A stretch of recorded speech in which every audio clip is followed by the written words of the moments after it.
And they don't say that anymore. They don't want to say it, but they don't talk about it anymore because they got shellacked. We're here tonight to celebrate 11 incredible months. It's been the most successful first year of any president in the history of our country.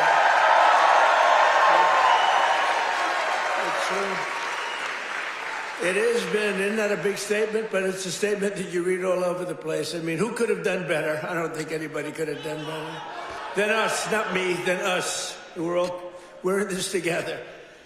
Since my inauguration, we've created more than 53,000 North Carolina jobs, including 8,000 North Carolina construction jobs. More than 150,000 North Carolina residents have been lifted off of food stamps. They're very happy about that. And after your horrible hurricane, which produced more water damage than any hurricane in history, the Democrats let you down. They really did. Remember, they wouldn't do anything. Remember? They wouldn't go to your community. They wouldn't do anything. You had to wait till January 20th when I took office that we really knocked the hell out of it. Remember? As soon as I took office, I got in on January 20th, and first thing I did was made North Carolina phone calls, and we did a hell of a job. Did a hell of a job. You'd still be sitting in the mud if I didn't get elected. You would be. People were sitting in the mud. But I helped rebuild your state, and I didn't get any help from the Democrats, not your governor, not your man that's running, by the way, for Senate against Michael Whatley, who's phenomenal. Michael Whatley is incredible. Your previous governor was a disaster. He's also a radical left person, by the way. He's radical left. You don't want him. He doesn't represent you. And look at the crime. Look at what's going on with all the crime here. The slitting throats and stuff. I never saw that with you. Now all of a sudden that's what we see. You got to get Michael Whatley. It's going to be so important. He was so great.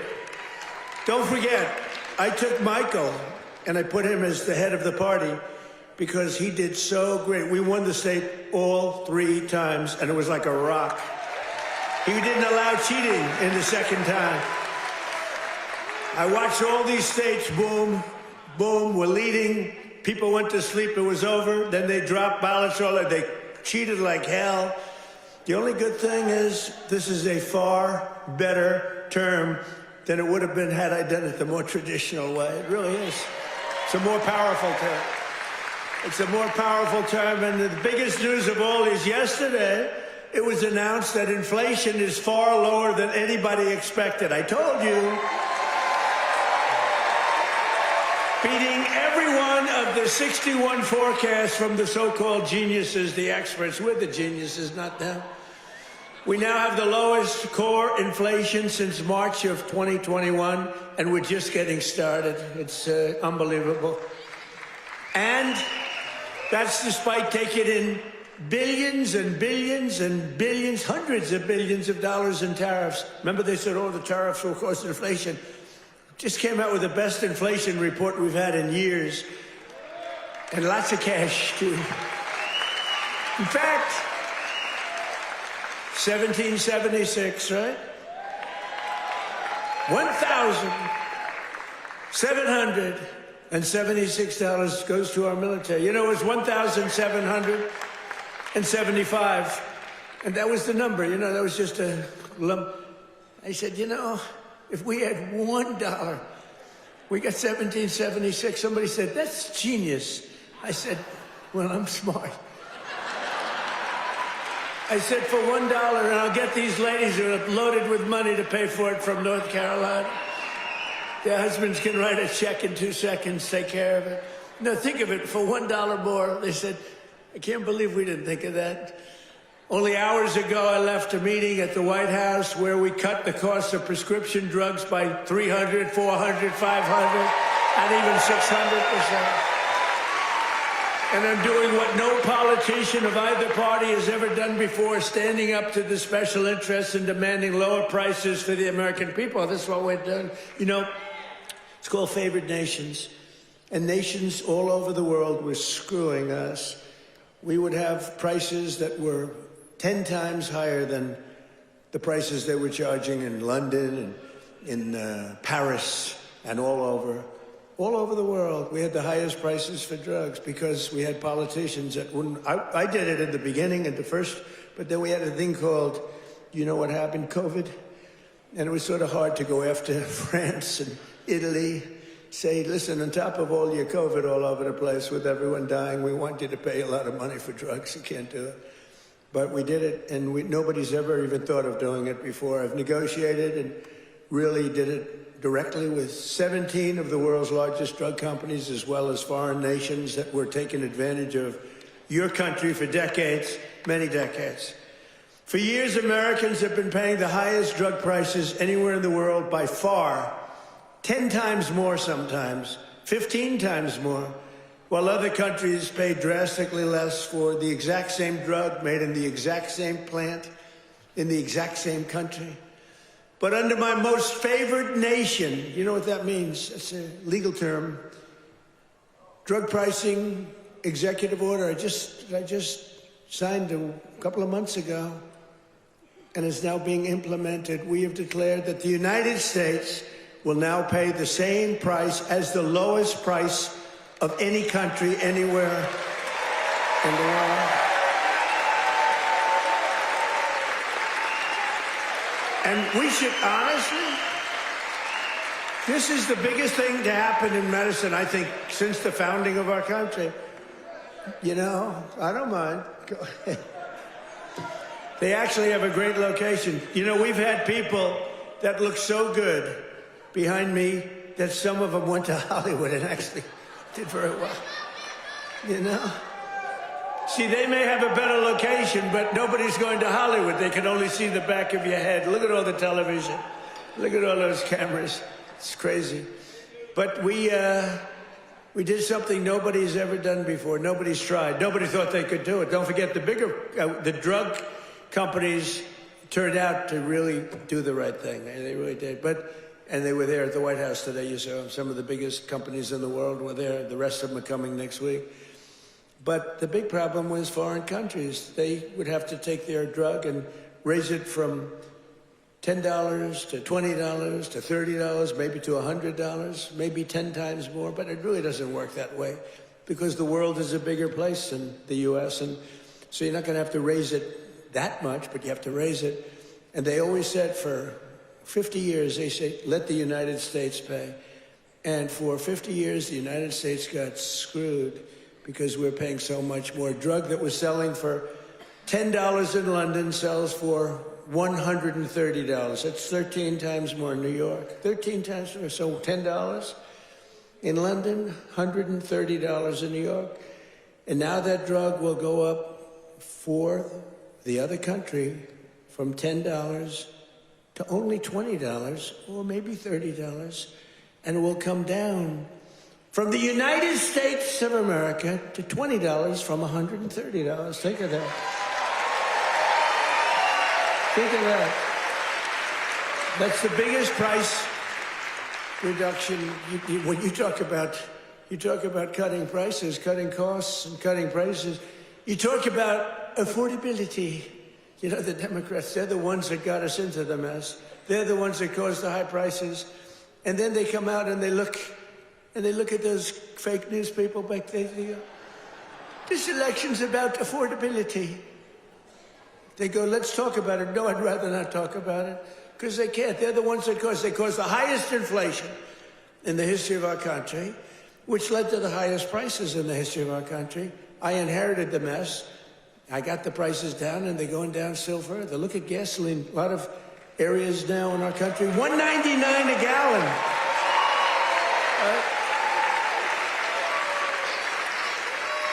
It cost these ladies from these beautiful friends of mine from North Carolina, it cost them like 1/3 to get here than it would have cost under Sleepy Joe Biden. Right? If you drive, this time you can drive. It's the first time you didn't have to take an airplane.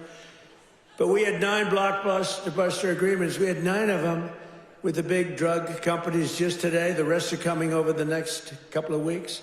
But the first dramatic drug discounts will be available to all Americans starting in January at a thing called TrumpRx.gov. TrumpRx.gov. But this is the biggest thing ever to happen on drug prices, pharmaceutical prices. And it will also tremendously it's going to reduce the cost of healthcare, because healthcare is probably 50% about drugs, right? Your drugs are coming down at levels that nobody ever thought was possible. This achievement alone should win us the midterms.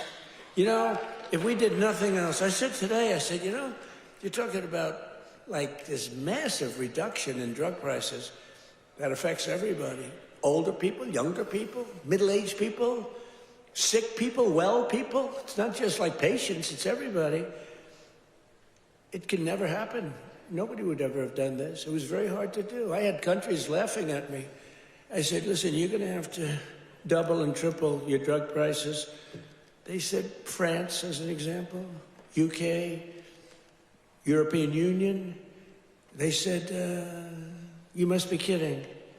They've had low prices for years. The drug companies would go, could you pay more? No, charge the United. They wanted the drug companies, in all fairness, to charge the United States of America. And they made up all sorts of crap. Well, research and development. I said, well, what about research and development? Why aren't they paying also for research? Well, it just never worked that way. They used to use, remember, research and development, that's why we pay more. I say 12 times more. Why? For research and development? It was all a con job. But I'd say to the head of France, as an example, I'm sorry, but you're going to have to double or triple your prices for drugs. No, we will not do that. Oh, yes, you will. I said, yes, you will. 100%. No. We will not do that. Of course we will not. I can't do that. I said, yes, you will. No, I won't. Yes, you will. And he said, why do you have such certainty? I said, because if you don't do it, I'm going to charge you a 25% tariff on everything you sell into America.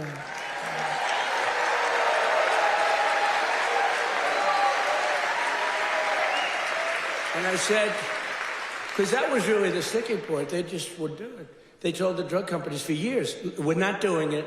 We're keeping that pill at $10. We're not going to raise it. And the drug companies said, well, you know, it's unfair. I mean, they're paying 10 times more, sometimes 15 times more. That's okay, let them pay more. We're not paying more than the prices were stuck for years. And no president did anything about it. Sleepy Joe Biden didn't know he was alive. The last thing he cared about was this. He didn't care about anything. Just wanted to make it through. But they cheated. Look, he was surrounded by radical left. Hey, did you see on Mar-a-Lago, did you see how corrupt that was now? It's all come out. Wow. It's all come out. Some life. It's all come out. They were totally corrupt, radical left lunatics. Not stupid people, by the way. He was, but the people that really ran the country and that really ran the auto pen, they were not stupid. But think about what we've done. Under the Trump administration, America will not be ripped off any longer. So can you imagine these countries? And when I told you the example before, from $10 to $20, you know, that doesn't sound like much, but it's a doubling of the price. You know, that's a doubling of the price. And if it went to 30 or 35 or 40, you know, that's still a doubling, tripling, or quadrupling of the price. But I said, at 25% tariff, it's much more money than what you're talking about. So they would say to me, all countries, you know, obviously they said no at the beginning, and they would have told a normal president no, and that would have been the end of the conversation. So they said no to me, and I said, no, you'll do it, 100%. And they said, what's wrong with this? 100%. I said, 100% that you're going to do it. The one asked me, why are you so certain? Why would you say that I would quadruple the price of drugs in France or someplace?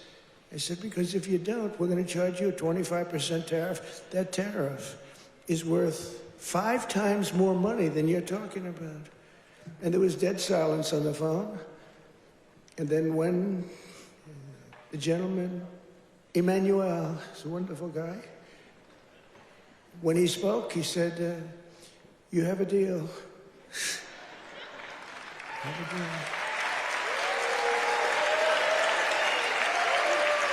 He's a nice guy, too.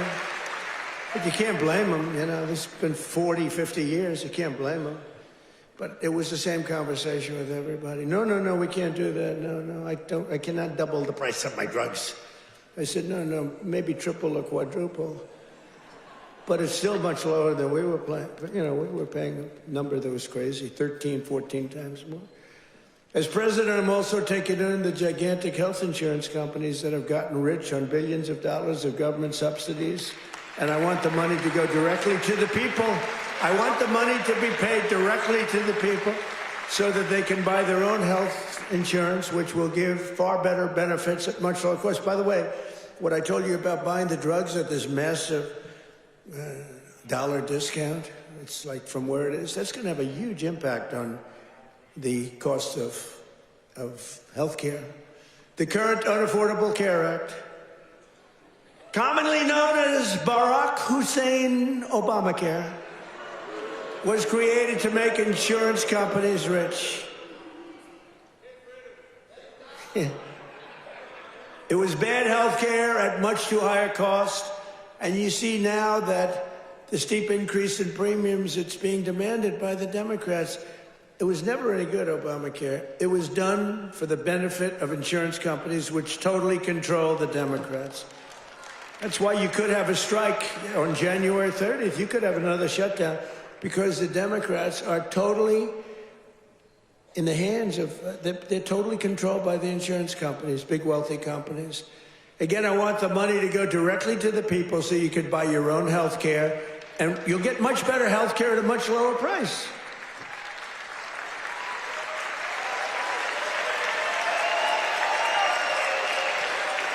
And the only losers will be the insurance companies that have gotten rich. How about these companies? Some of them have gone up 1,400%, their stock prices. One, I think, went up 1,700%. How many people have ever bought a stock that went up 1,700%? And think of it. They've taken in billions and billions of dollars, and the Democrat Party is also just, it's, look, I don't know what they're going to do, because I don't know how anybody beats us when we say that we want the money to go to the people so you can buy your own health care. How can it ever be better than that? I wanted to do that at the beginning in 2016. But the politicians told me, sir, I was a little bit inexperienced. I've never done this before. Now I'm quite experienced. I've seen things that nobody would have thought possible. But I said, why do we have this crazy Obamacare, or as we call it, the unaffordable, isn't that a great name, the Affordable Care Act? I call it the Unaffordable Care Act.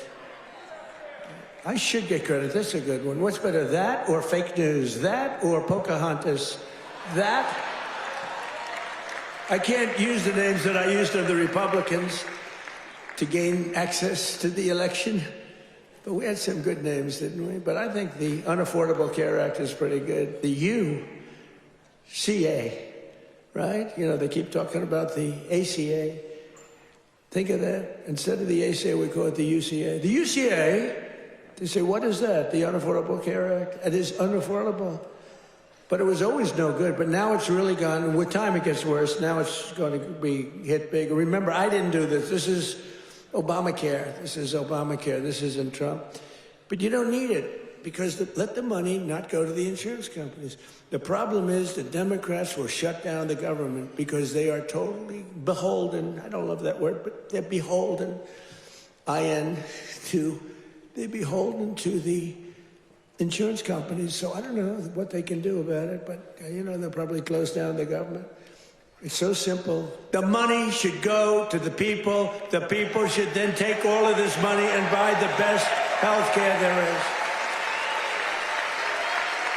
And there'll be a lot of money left over. Right?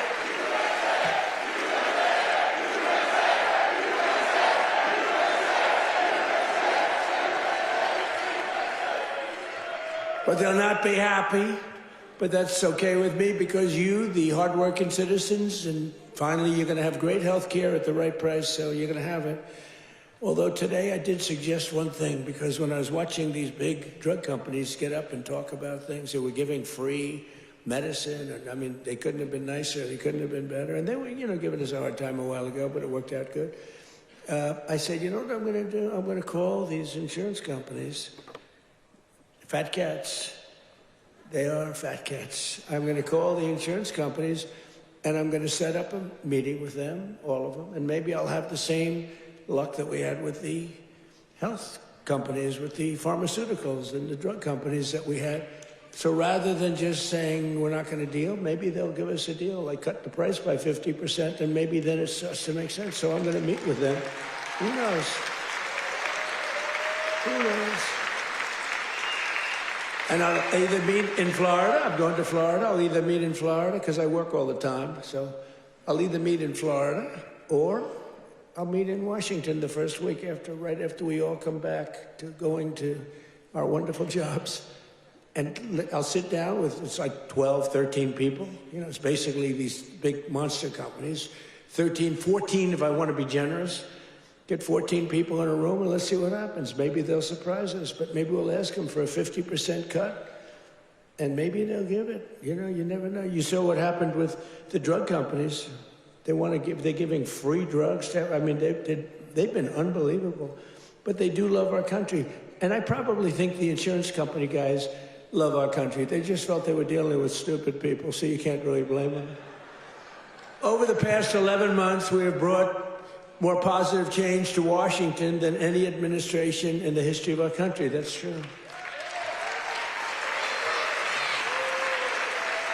And there's never been anything like it. When I took office last January, I inherited a mess, and very simply, I am fixing it.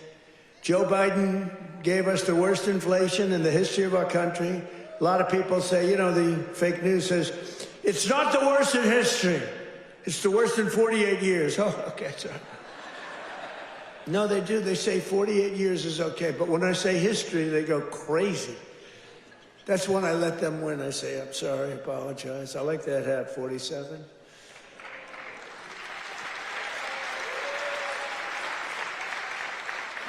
It's nice, actually. Beautiful, nice thread, gold thread. I watched that myself. I went gold thread, not mustard colored, No, they give you, a lot of times they sell you mustard color. It costs them a lot less. We don't accept those hats. When you have a mustard colored thread, don't accept it. But it caused the prices to be higher than ever before, making it really life unaffordable for millions and millions of Americans. Our border was open, and our country was being invaded by an army of 25 million people. Many came from prisons and jails, mental institutions, and insane asylums. You know the difference between a prison and a jail? A prison's more severe, right? You know the difference between a mental institution and an insane asylum? An insane asylum is more severe. They came from both. They were drug dealers, gang members, and over 13,000 murderers, more than 50% of whom killed more than one person. Think of that. They killed more than one. A lot of them said, oh, I didn't mean, but, when you kill more than one, get them the hell out of our country. How about that incident with that horrible monster that killed the young, beautiful girl from Ukraine, an animal? And to think we'll have been trials for years, and you'll get some nice liberal lawyer, and they'll say, oh, well, he had a bad day. Yeah, he had a bad day. He slit her throat. We had men playing in women's sports, transgender for everybody, crime at record levels, the worst trade deals ever made. And our country was laughed at from all over the world, but they're not laughing anymore. 1 year ago, our country was dead. Now we are the hottest country anywhere in the world because we finally have a president who puts America first.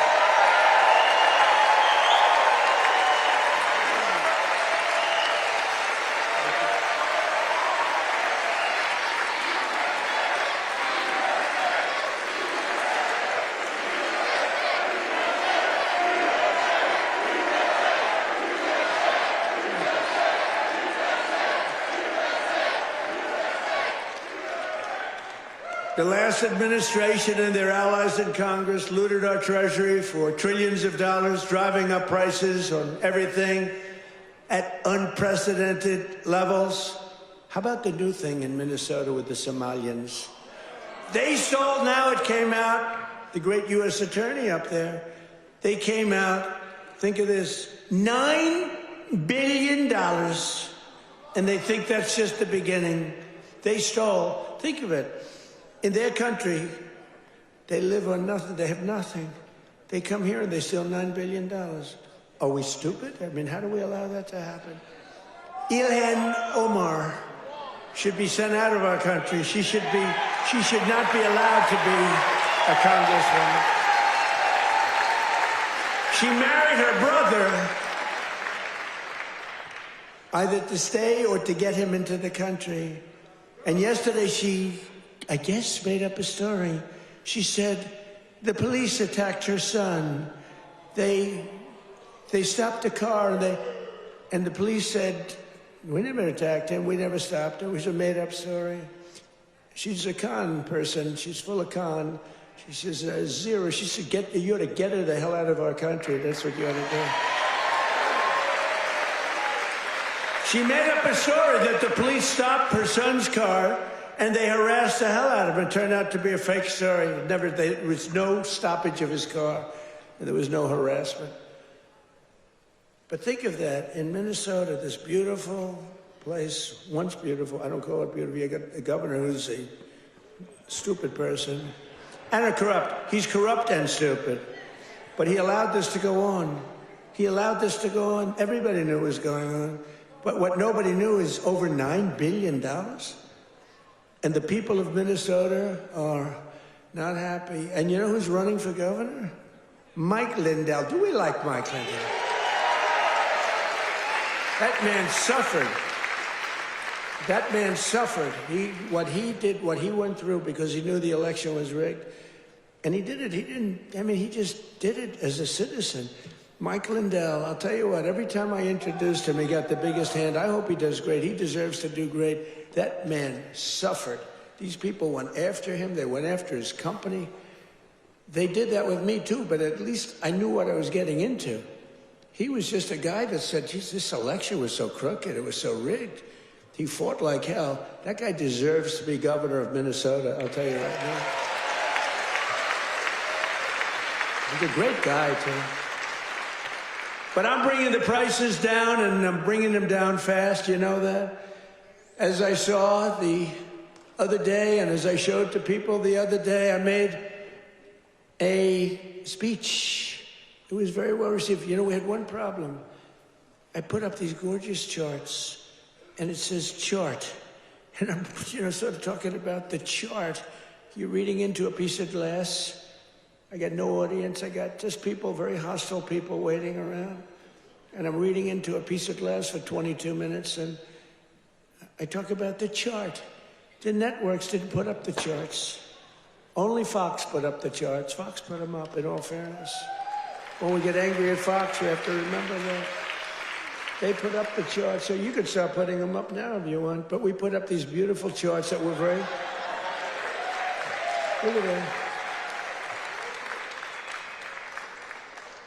But I very much like the chart from Butler, PA. I like that much better. That's my all-time favorite chart. You know, that's a great chart. They're all great charts, but I never like a chart like that chart I put up in Butler. Just take a look at the chart right here. That was a good chart. I love that chart so much. I sleep with that chart. But this is okay. There'll never be a great chart for me. It's only the one. Compared to Butler, all charts stink. But look at that chart. Look at the kind of Biden price increases and Trump price increases. Look at that. They're all Biden. We're bringing the prices down. Look at that chart. NBC and CBS and ABC fake news. They're fake news. Oops, that camera just went off. Sorry about that. Every time I mention that camera, you see the red light back there being, you see it go off. ABC fake news. I think ABC's the worst. Believe it or not, George Slopadopoulos, he paid me about $16 million. You have George Slopadopoulos, I heard Chris Christie lost his job. They fired Chris Christie. And they have a great young woman taking his place who happens to be Hispanic and happens to be phenomenal. She's going to do a great job. But they fired Chris Christie. I guess, you know why? He wanted to eat all the time. No, they fired him. He was bad news. But I'd say ABC is the worst of the networks.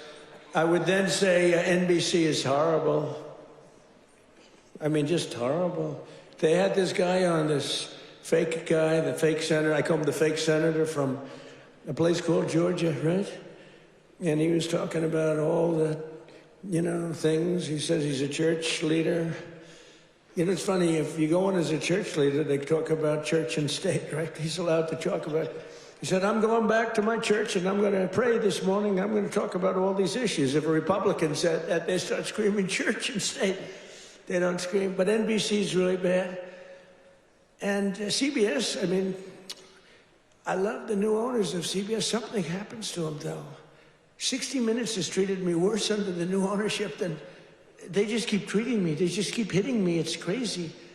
And then you have Marjorie Trader Brown, I call her, because green turns to brown under stress. So I call her Trader Brown, which I don't like doing because 2 words is too much. 2 out of 3. We're changing to Marjorie Taylor Greene. I'm going Marjorie Trader Brown, so I have to trade. And a lot of people don't understand 2 words is too much to change.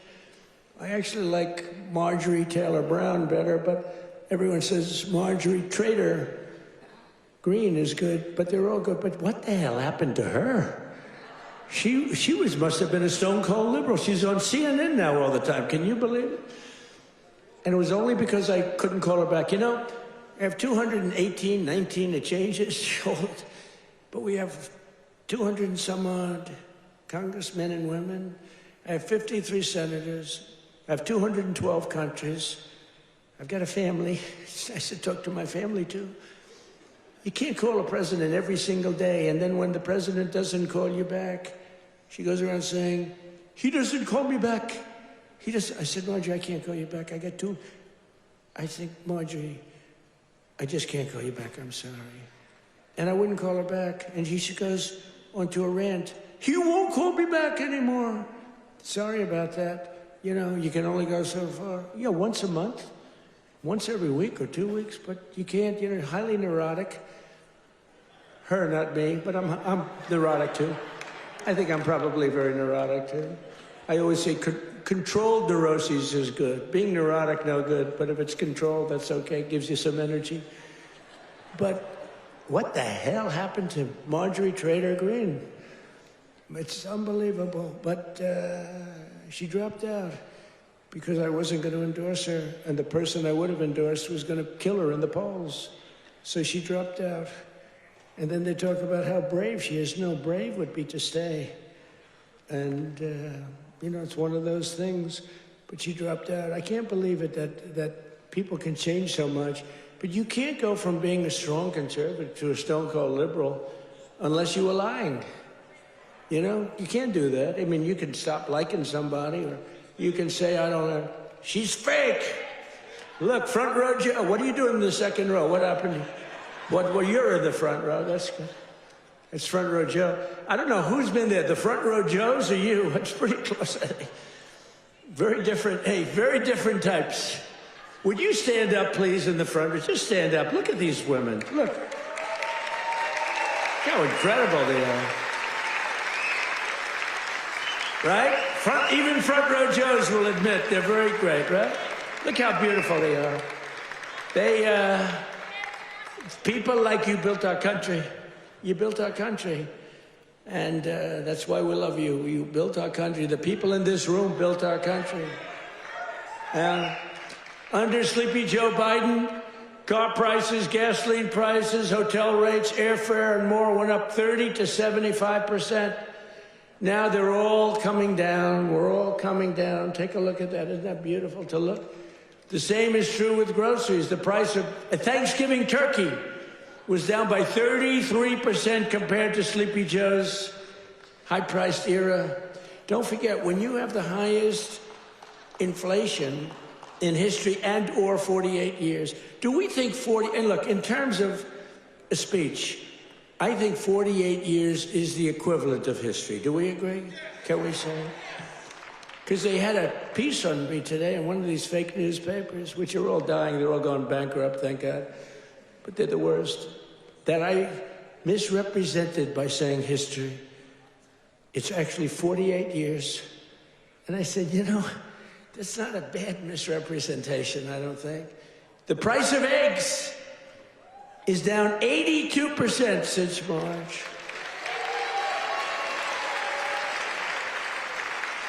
Do you remember? There the people are. Do you remember? Fake news.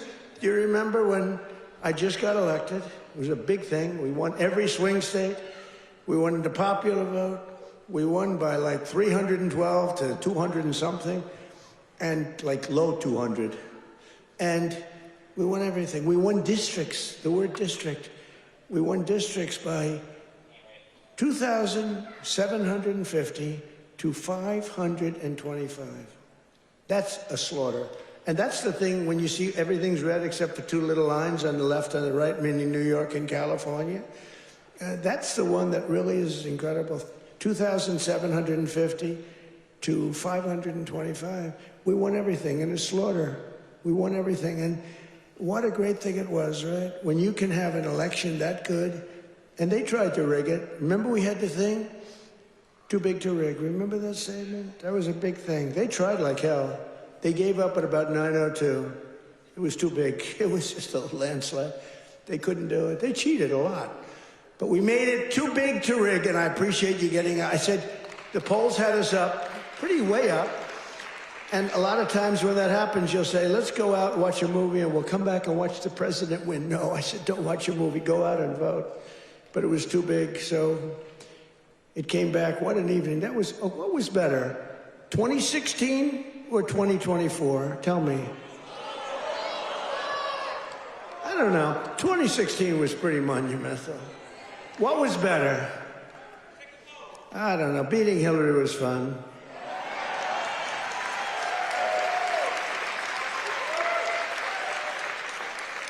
Well, Hillary has a much higher IQ than Kamala.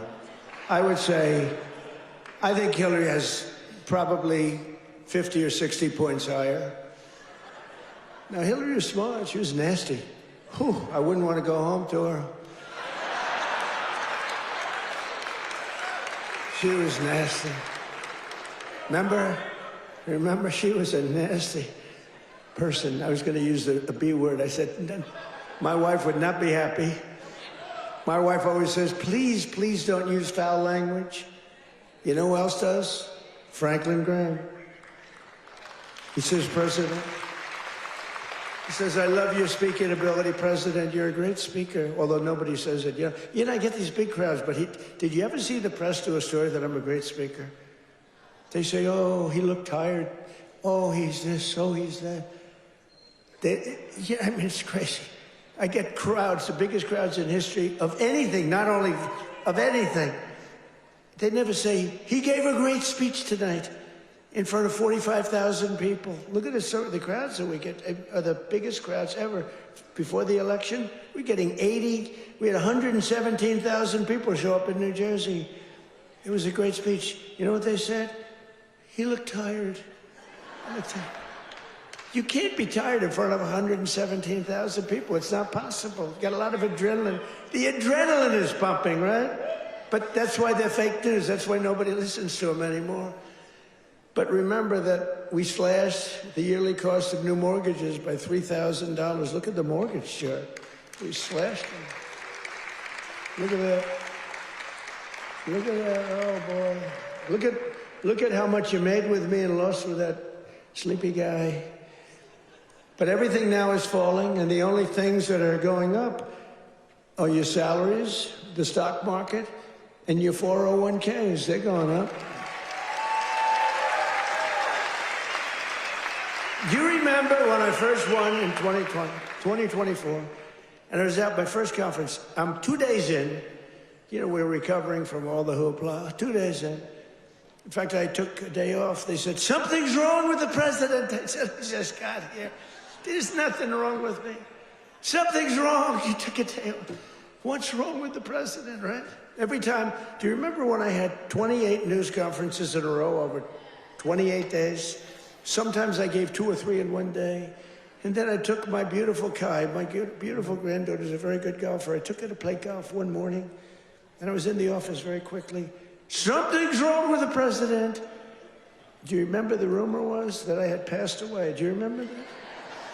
I won 28 days in a row.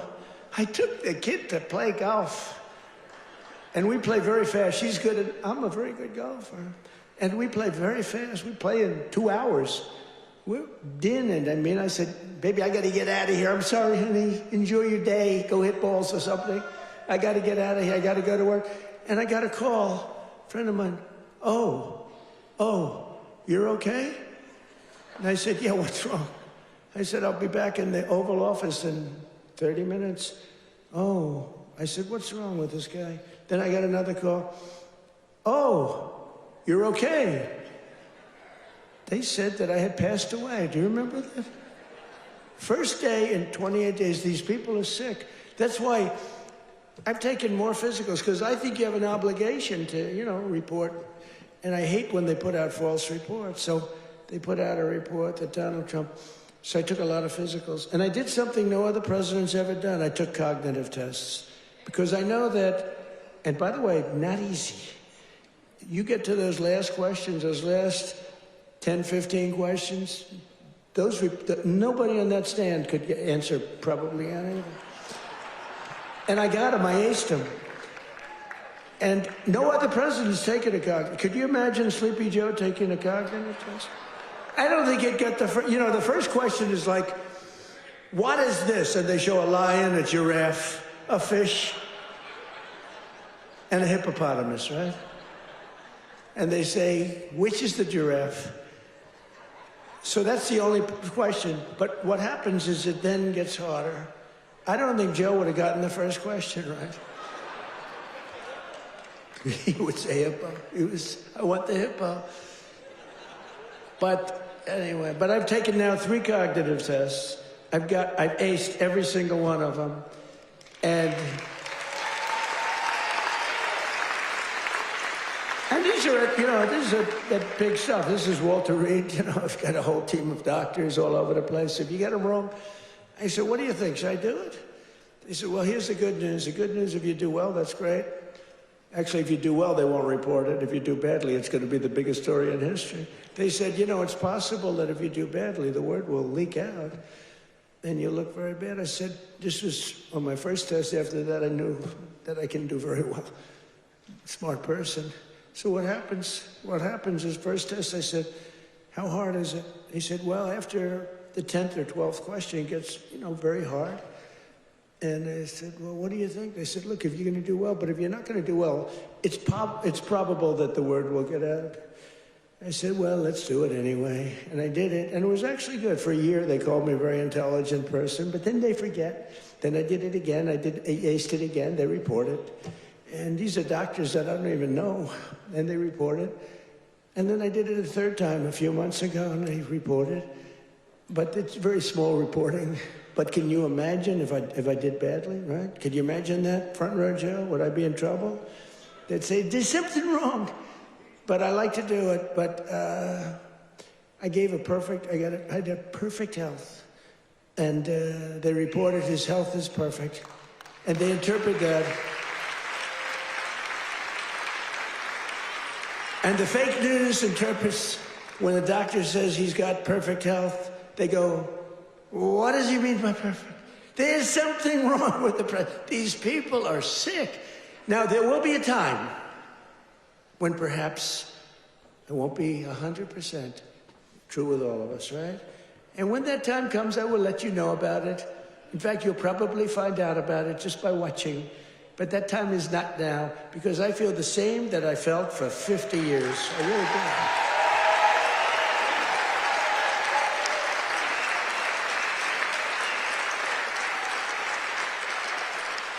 But we have I think we have an obligation to, at least report your health. But I will tell you, to me, because of what happened for 4 years. I really think having a cognitive test for presidents to take, a cognitive test, is very important. I think it's very important. I'm hearing that they say it's, not with Biden.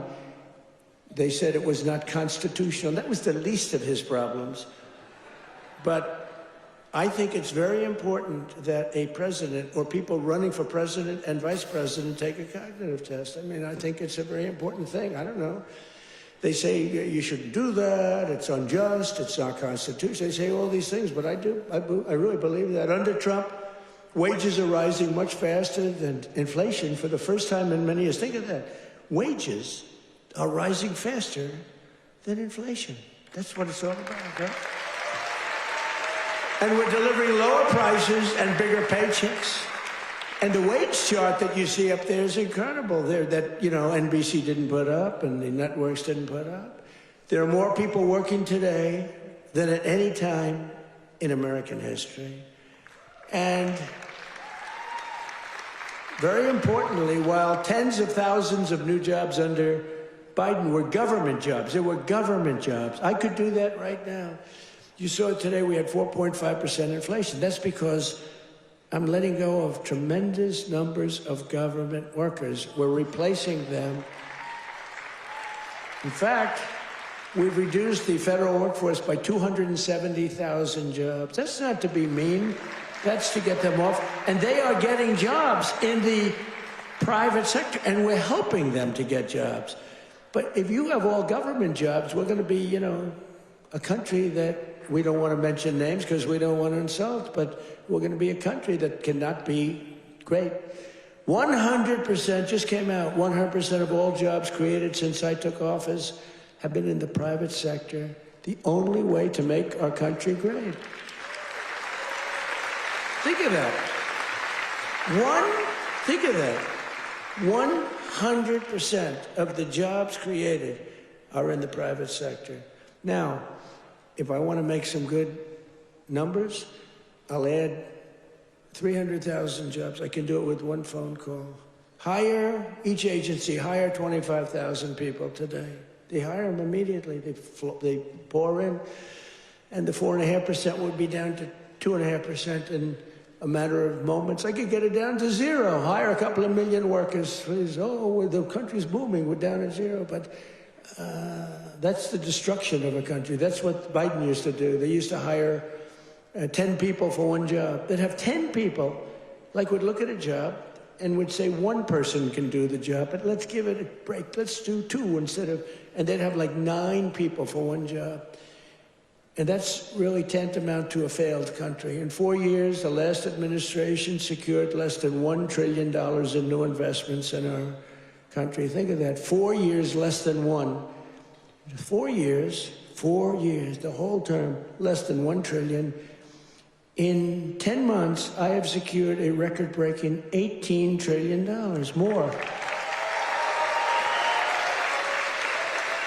They gave us doom and gloom, and I'm building the Trump economic boom. It's a boom. It's a boom. These factories, auto plants, AI plants, we've never had anything like it. I ended the radical left's war on American energy, terminated the Green New Scam, and signed an order to drill, baby, drill. We're drilling. You see where gasoline's coming from? Gasoline is now substantially lower than $2.50 a gallon, and many, many places now are under $2 a gallon for gasoline. And within the next 12 months, we will have opened 1,600 new electrical generating plants. That's a record all time.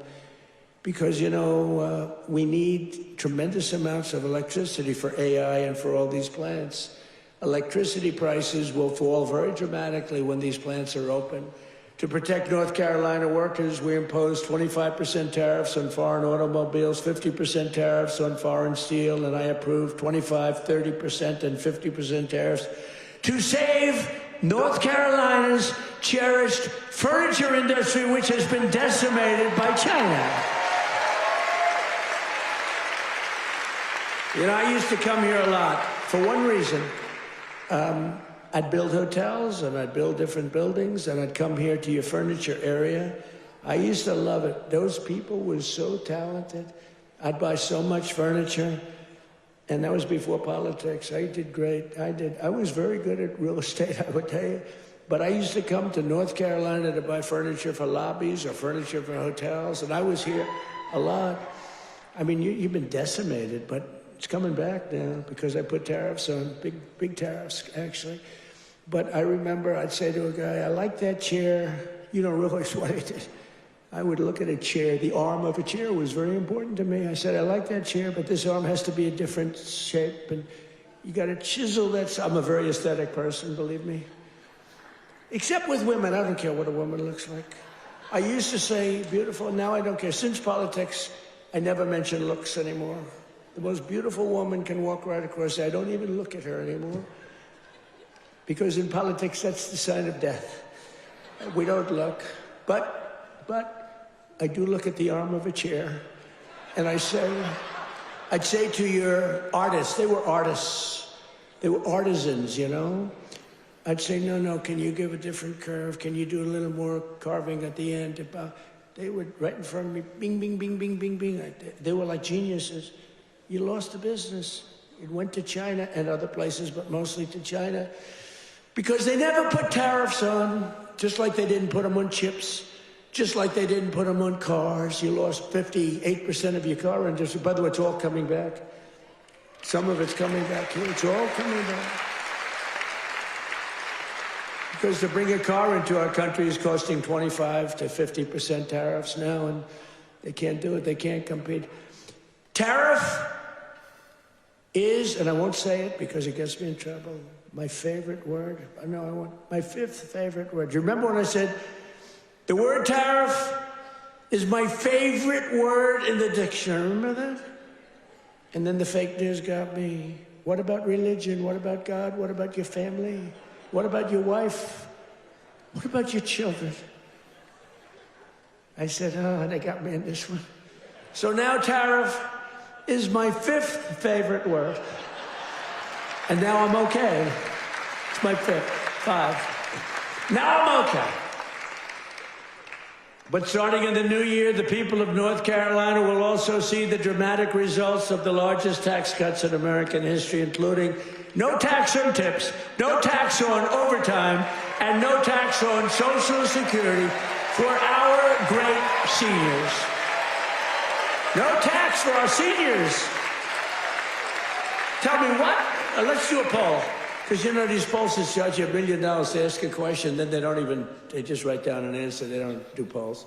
It's a total con job, some of these polls. One thing I don't like about Fox is their pollster. Total fake. Their pollster's the worst. They've been saying they're going to get rid of them for 10 years. The fake pollster, then you have the election, you win by numbers that are like through the roof. But Fox has been treating me good. They have great people there. Sean Hannity is great. Jesse is great. Laura is great. Greg is great. They're all great. We have great people. The morning is excellent. Who? What? Which corruption? Where? Oh yeah. Well, we have to do that. We're going to take care of that. We're going to take care of corruption in our country. I mean, I was talking about Fox. I don't know. He's talking about corruption. No, it's okay because he's on our side, but he's just a little ahead of me. He's talking about corruption. I'm talking about Fox, how good the anchors are, right? But they are really great. They are very good. But the pollster's no good, you know? He's no good. The pollster's terrible. But we still get good numbers. But the numbers are actually much better than that. But we're joined tonight by Heather Whitley, a bartender and server in Nashville, North Carolina, who will save over $5,000 from no tips. Think of that. From no tax on tips. Heather, where are you, Heather? Are you here, Heather? Where are you? Where are you? You want to come up? You want to come up? Come on up. She's going to save over $5,000, no tax on tips, toward a down payment on her first home. So, Heather, congratulations. Look how amazing she is, right? Come on up. I don't know how you're going to get up that stair. Are you okay? Look at her. She has no problem. Somebody else would not be able to make it. Thank you, Barry. Nice to see you. Want to say something? Go ahead.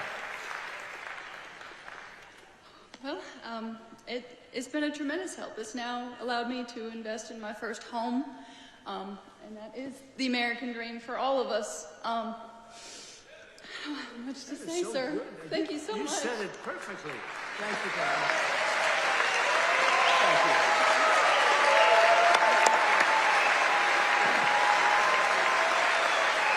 Heather, you don't realize you said that so perfectly, because that's what it is. You're going to get a home, and you're going to be happy as can be, and you are a great person. Thank you very much. You couldn't have been better. Thank you, Dylan. Also with us is Austin Harding, a police officer, highly respected, a loving father from Monroe. Austin and his wife are raising a son with autism. A beautiful son, beautiful, beautiful person, and are passionate supporters of MAHA, and they love Robert F. Kennedy Jr., so do I.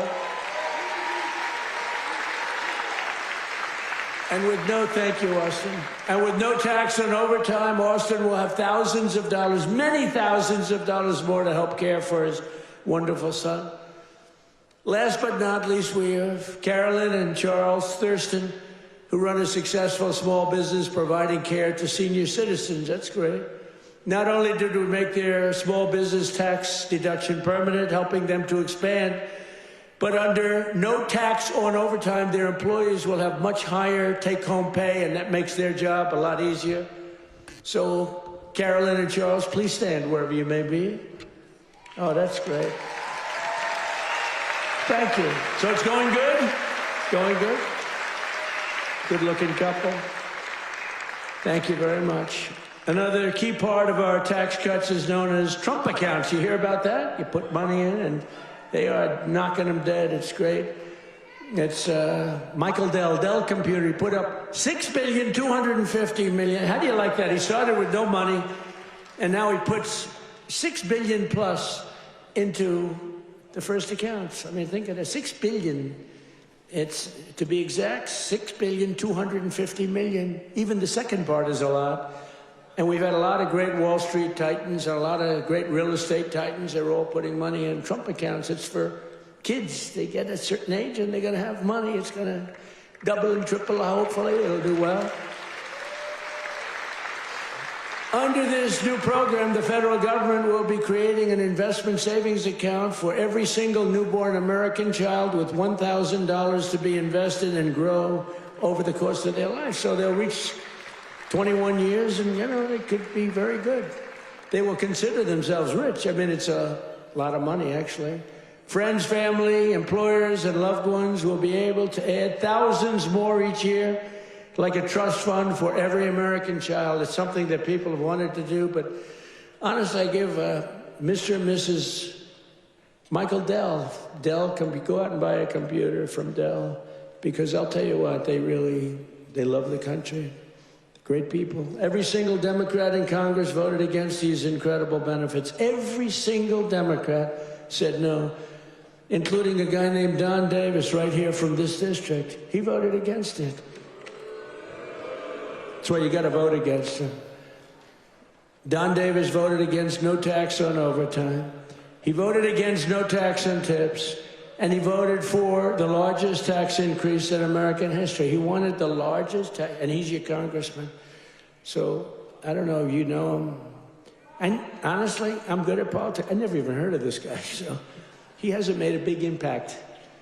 But he voted yes on every single Biden disaster, including massive inflation, open borders, sanctuary cities, and the Green New Scam. Don Davis betrayed North Carolina. Don Davis did nothing about the flood.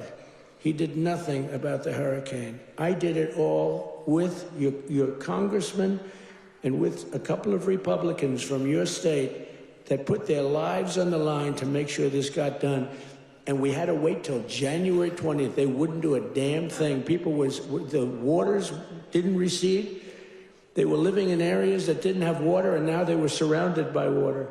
And by the way, Elon Musk, with his incredible, you would call it contraption, of communication. Incredible. I said, Elon, we need 500 of those. You couldn't get them because it's been very successful.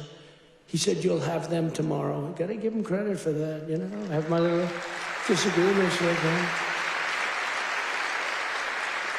I don't believe in the mandate where everybody has to have an electric vehicle within an hour. You know, I don't. But you got to give him credit. He really saved a lot of lives. Here tonight are some of the warriors who, unlike Don Davis, who's a disaster, vote against him, stood up for North Carolina, including Congressman Tim Moore and Brad Knott. Where are you guys? Hey, fellas, come up real fast. Come on up. Come on up. I'll tell you, these guys were, look at them, two handsome gentlemen, extremely different types. Yeah, that's great. Say hello. Say a couple of words. Thank you, man. Thank you, brother. Appreciate it.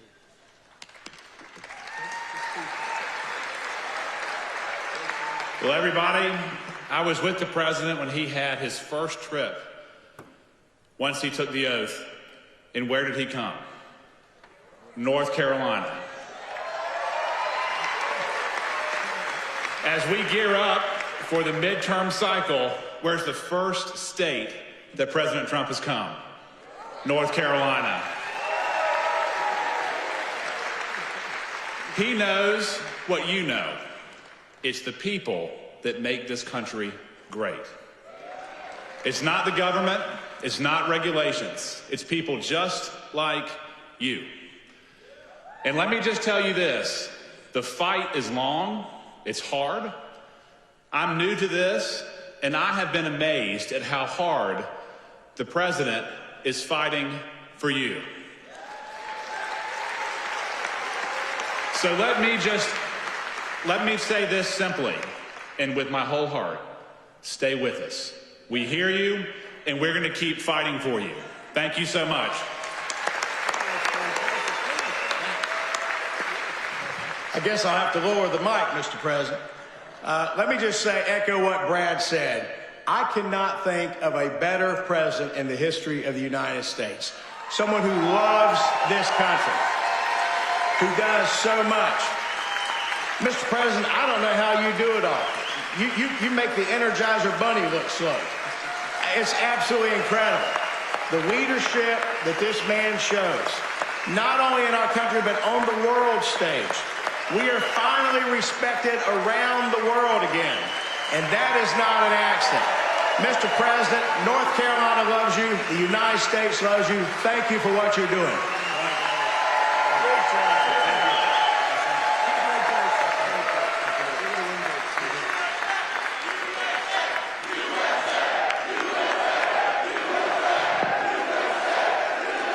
Great job. That's a great job, boy, oh boy. Well, they're going to win good, but you got to beat that other guy. Thanks also, I want to thank somebody very special. He's the Secretary of Labor, Lori Chavez DeRemer. Where's Lori? Lori, thank you. What a job. What a job you've done. Our friend did me a big favor when he recommended you. I was recommended by a great guy, a great friend of mine, and a big fan of Lori, and he said, I have somebody that would be great, and that was an understatement. You've been unbelievable. Thank you very much, Lori. Appreciate it. And another one who's been incredible, got a lot of energy.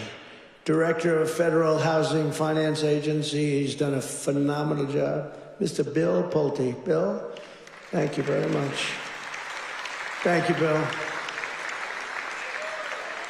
Also, State Senator Phil Berger. Phil, thank you. Great. And we have a lot of political people here. I would like to introduce them all. Will be here, but one we have to introduce, fellas, is Michael Whatley, and he was the head of the Republican Party. Before that, he was the head of your party right here, the Republican Party, and we won. We won 6 in a row, 3 primaries and landslides, and then we went on to win the election all 3 times. So we won 6 in a row. I've never had a loss with him. And when I won look, we did phenomenal. It turned out, we won 3 times in a row, just so you understand. I don't mean here, I mean all over. We won 3 in a row. They might have done us a favor, but we won 3 in a row. But when we got screwed in the second election, it didn't happen over here. He had 601 lawyers he hired. They had lawyers at every single ballot box. And other people were cheating in other states that we won by a lot, and they were cheating. You could see it go, here we are, whah, whah. And you remember they have ballots all of a sudden. We just found 75,000 ballots, a total rigged deal. And by the way, you have not heard the last of that, I can tell you. But in this state, that didn't happen because you had a guy named Michael Whatley, and he had every box secured. He had, I think, 2 or 3 lawyers at every station, but he had over 600 lawyers, I think 600. And I said, how many lawyers did you have? 601. I said, that's like genius. He was ahead of it. And you'd watch, people went to bed that night. Everyone said the election's over, Trump won. And then all of a sudden they woke up in the morning, and 3 o'clock in the morning, they found hundreds of thousands of votes in some of these states. It was a rigged election, but not here because of him. And I said, I don't know if I'm doing this again, but if I'm doing this again, I want Michael Whatley. I said, the guy from North Carolina, I want him to head the Republican National Committee, the RNC. And he did it beautifully. Come on up, Michael, come up. He did it so well, and we had the big election when he worked with Laura. Now, how good is Laura? Laura Trump, who was born here, loves this state so much.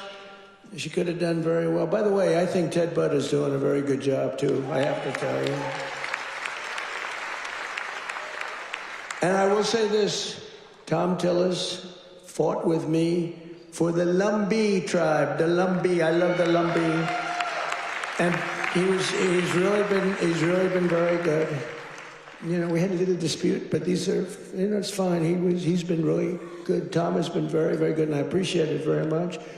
And he's been very strong on the Lumbee tribe, and I think they're going to get out and they're going to vote. The Lumbees, you have some here. You have some of the leaders here. If you could, you want to stand up? If you're there, it's really great. Thank you very much. We appreciate it. Let them know we appreciate it. We got to get every one of those 60,000 votes or whatever we got to get them for this guy. But the Lumbees have been great. I've been with them from the beginning. We got them across the finish line. But I want to ask Michael to say a few words. He's just been an unbelievable warrior. And I said, if I do this again, I'm going to get that guy in North Carolina who wouldn't let that phony, they tried here too. They couldn't get away with it. They tried. He stopped it. He's a tough, strong guy. He's also a wonderful human being, he's just a great person. And I want to tell you, him and Laura Trump there's never been a better team. In fact, I said, before he did this, I said, if you had your choice for anybody to be your co-chair, who would you pick? He said, I'd take Laura Trump again, right? Yes, sir. You did say that. But I'd like to have Michael say he's in a fight against a radical left governor who did a shitty job for you. And I really want you, either way, but either governor, because you have another governor that's a Democrat. Virtually, I think every state run by a Democrat is a failure. Think of it.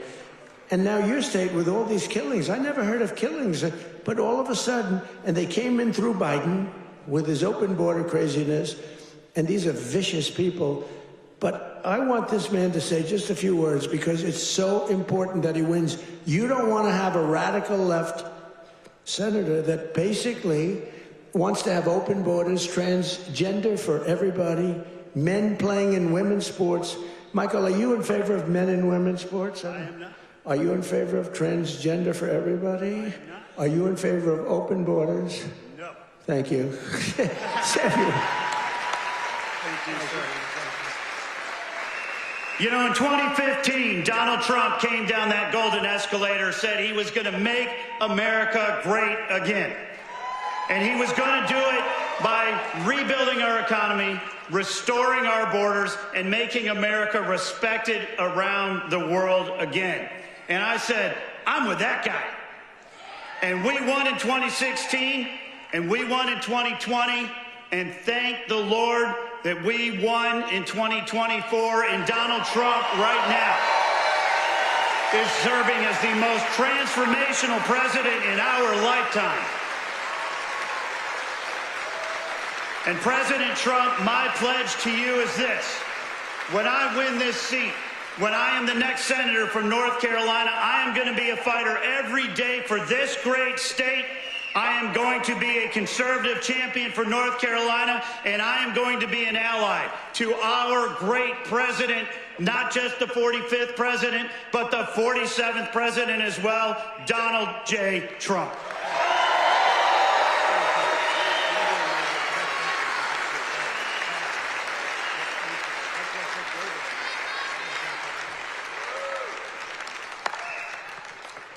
What a great guy he is. So get out and work for him. I hope you can get your group of about 70 women to go out and do it. We can get all the front rows, and we got to win. He's a good man. And he represents your values, that I can tell you. But I also want to express my condolences to the people of this state and to the loved ones of NASCAR legend Greg Biffle, who perished yesterday in a tragic plane crash with his family in Statesville. I met him twice. He was just a great young man. And what a tragedy that is with his whole family. So I just want to pay our condolences, our love. Please. I'll tell you, North Carolina will never forget them. He was, and his family were incredible people. Together, we've achieved more in less than 1 year than most other administrations achieved in 8 years, which is true. Most of them didn't achieve much. Within a matter of weeks, we ended the invasion of our southern border. For the past 7 months, 0 illegal aliens have been allowed into our country. Think of that, 0. And that's made up by Democrats. A feat which everyone said was impossible. Biden and the radical left Democrats in Congress turned North Carolina into a dumping ground for tens of thousands of third world migrants, driving up your rent and your housing costs. According to a government report, over 60% of growth in the rental market came from foreign migrants, paid for by the federal government, by the way. Paid for by the federal government, you, the taxpayer. Mass migration fueled mass inflation. But now we are fixing it, and we have record-setting deportations, and we're really focused on the bad people. We're really focused on the bad people. We have farmers who are great people. They know what they're doing. But we're focused on the bad ones. We're getting the murderers, the drug dealers. We're getting the ones from prisons. We're getting them the hell out of here. We're focused very strongly on that. For the first time in 50 years, we're seeing reverse migration as migrants go back home. We're saying, go back home, please. And we want the bad ones to go back home, because those are the ones that caused the problem. And think of Washington, D.C. So, I mean, outside of the terrorism attack from 3 weeks ago. And by the way, that young, beautiful man is doing well. You know, we thought we lost both of them. And we lost one who's looking down on us right now. But it looks like he just stood up. Can you believe it? He stood up today for the first time. Two great people. Sarah's looking down on us, and from heaven, she was incredible, doing so well. But he's doing, they were both about the same. We thought we lost both of them. Hit in the same area, if you can believe it. He was hit hard. But he's, and his mother, Monica, I spoke to her the night of, sir, he'll be okay. Every doctor was saying he doesn't have much of a chance. And she said, sir, I'm telling you, I know my boy, he's going to be fine. I can't believe it. And literally, actually yesterday, he stood up and he's talking a little bit. I mean, the whole thing is incredible. The mother, I've never seen anybody like that.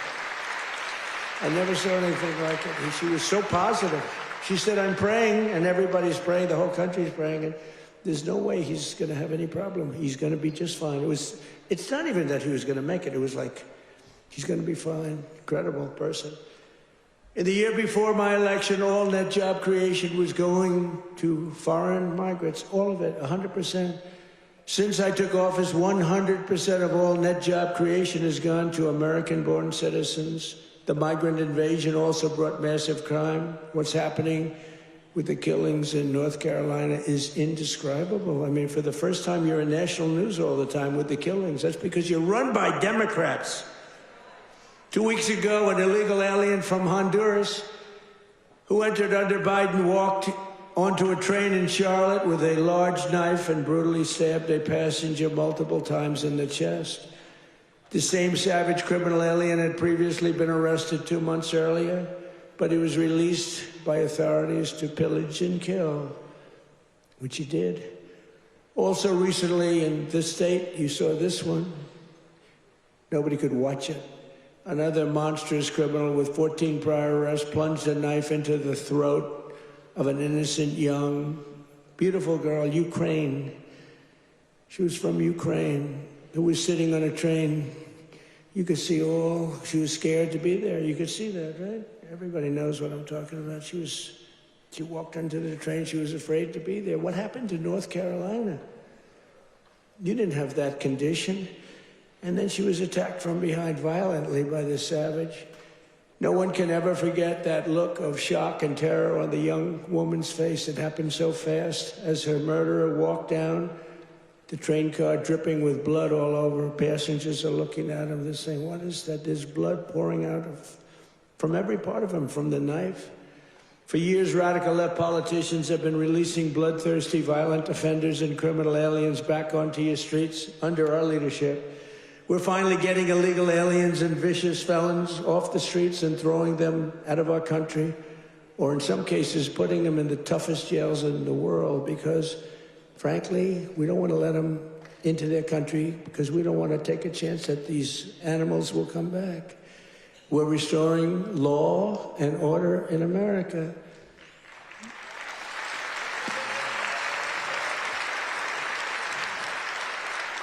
We just made a record investment in our military and gave every service member a warrior dividend of $1,776.1776. And I'm also pleased to announce that just 2 hours ago, we hit the ISIS thugs in Syria who were trying to regroup after their decimation by the Trump administration 5 years ago. We hit them all. I ordered a massive strike on the terrorists that killed our 3 great patriots last week. 2 soldiers, 1 interpreter, all great people. And it was very successful. It was precision. We hit every site flawlessly, and we are restoring peace through strength. We're all over the world. I settled 8 wars in 10 months, destroyed the Iran nuclear threat, ended the war in Gaza, and got the release of hostages, both living and dead, and created peace in the Middle East. We have peace in the Middle East, first time in 3 years, peace in the Middle East. I cut federal funding for any school that pushes critical race theory or transgender insanity. And we completely banned the chemical and surgical mutilation of children.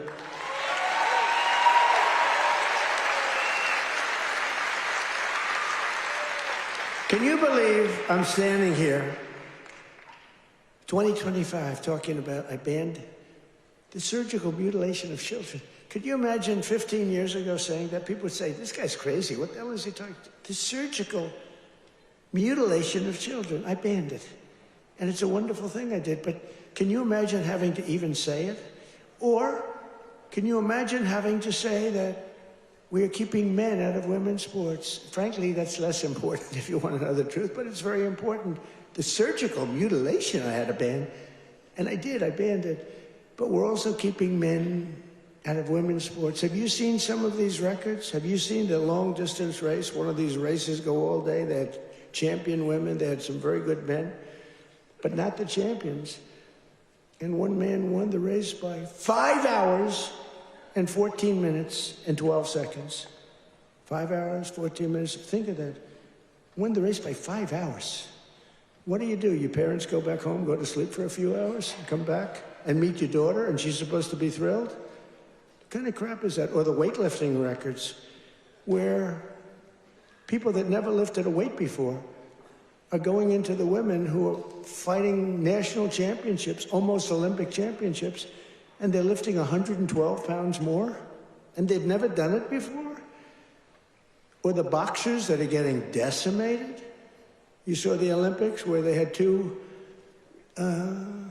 people that they converted from men to women. They did a conversion. And the one young woman from Italy, a championship boxer, she got hit by a left jab. A left jab, for those that don't do it's just like a defensive punch. She got hit. She walked to her corner. She said, "I've never been hit like that. I quit." Then they said, "No, go out. You can do it." And then he gave her another left jab. That was it. She said, "Nope, I can't do it." It's so demeaning to women. And they don't stop. I saw the other day on one of the shows, I think Meet the Fake Press. I'm pretty sure it was that stupid show.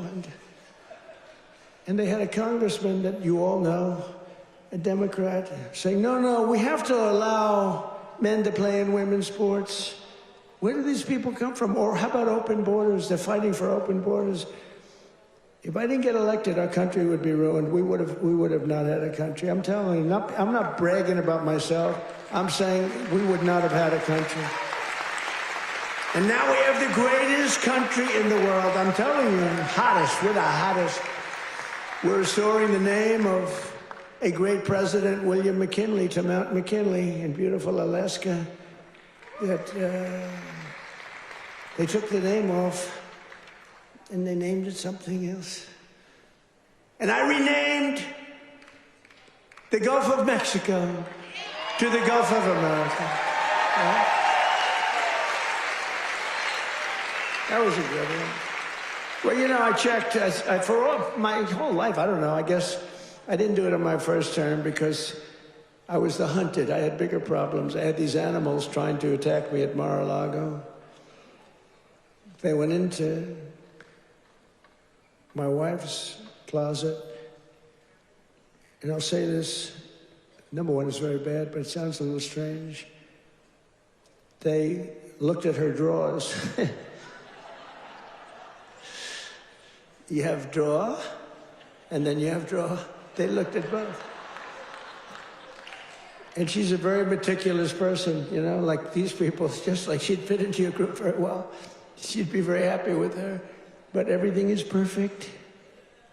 Her undergarments, sometimes referred to as panties, are folded, perfect, wrapped. They're like so perfect. I said, "That's beautiful. You know, it's the part of the world she came from. Everything was perfect, no problem. Fold, fold, fold." I think that she steams them, make sure. Just that it. We came home. I wasn't there when the raid took place. A raid of a popular president, a former president. She opened the drawers and it was not that way. They were a mess. It was all over the place. And she said, "Oh, what happened? That's so terrible." But it's terrible. That went into my young boy's room. These thugs are disgusting, and we cannot let them get away with this stuff. We have all the evidence now. We have all the evidence, and we have to do something about it. We have to do something about it. It's illegal, and it's disgusting. You know, I brought a lawsuit, and I'm winning the lawsuit. There's only one problem. I'm the one that has to settle it. In other words, I am suing, and I'm the one that's supposed to settle it. So maybe I'll give myself $1 billion and give it all to charity. Does that make sense? You know, I'll give it to charity. Do you have any nice charities? I have to settle the lawsuit. There's never been a case like this. Trump sued. I sued a long time ago, and it's doing fine. It's a suit. And now, you know, we found all this stuff. Did you see where the FBI didn't want to do it, but the Justice Department forced them to do it? The FBI guys didn't want to do it. But the thugs and the DOJ wanted to do it. So I sued them, and and they do say that, you know, it's never been a case like this. Donald Trump sues the United States of America. Donald Trump becomes president, and now Donald Trump has to settle the suit. I hereby give myself $1 billion. Actually, maybe I shouldn't give it to charity. Maybe I should keep the money. No, a lot of people say do it. No, I don't want to do it.